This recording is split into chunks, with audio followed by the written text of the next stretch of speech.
Market committee মানি না মানব না, যুব দলের ব্রাদারের কমিটি মানি না মানব না, যুব দলের কমিটি মানি না মানব না, যুব দলের কমিটি। সারা কোটালীপাড়া যুব দল বলেন, স্বেচ্ছাসেবক দল বলেন, মূল দল বলেন, প্রত্যেকটা ইউনিয়ন কমিটি যার যার স্থানে গিয়ে সম্মেলনের মাধ্যমে দেওয়া হয়েছে। কেন হিরন ইউনিয়নের কমিটি, যুব দলের এবং স্বেচ্ছাসেবক দলের কমিটি ওই জায়গায় সম্মেলন স্থান ত্যাগ কইরা পরে আইসা 11 দিন পরে রাতের আধারে কেন দেয়া হইল? এবং যারা প্রার্থী যারা ছিল, যারা যুব দলের সাধারণ সম্পাদক, সভাপতি, আরো যে প্রার্থীরা ছিল, তাদের না জানিয়ে কিভাবে একটি কমিটি হতে পারে? এটা একবারে উদ্দেশ্য প্রণোদিত অর্থের বিনিময়ে করা হয়েছে।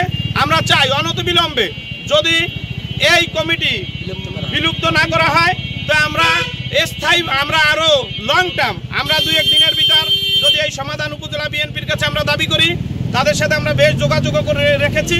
যদি তারা 2-1 দিনের ভিতরে এই কমিটির ব্যাপারে ফয়সালা না করে, আমরা অনবরত অনশনে নামবো।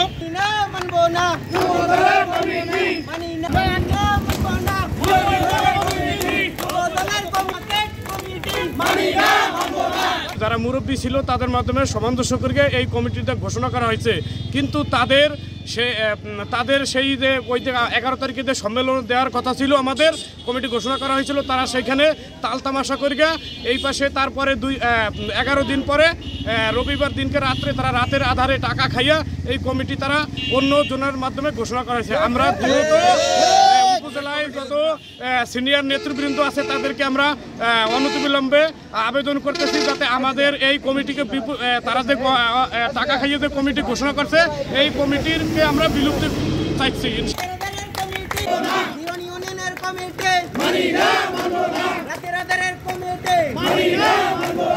এই সম্মেলন স্থলে ঘোষণা না দিয়ে, কমিটি আমাদের না দিয়ে, তিনি তার লোকজন নিয়ে সে ওইখান থেকে চলে আসেন।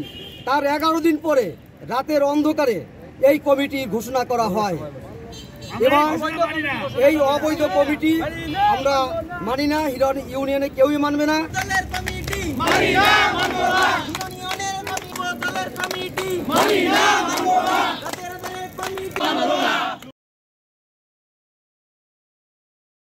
কেউ না বুঝলেও আমরা আপনার প্রয়োজন বুঝি, আর তাই তো অত্যাধুনিক ফিচার সম্বলিত বিভিন্ন সাইজ আর কালারের 250টিরও বেশি ডিজাইন অপশন নিয়ে ওয়ালটন স্মার্ট ফ্রিজ বোঝে আপনার প্রয়োজন।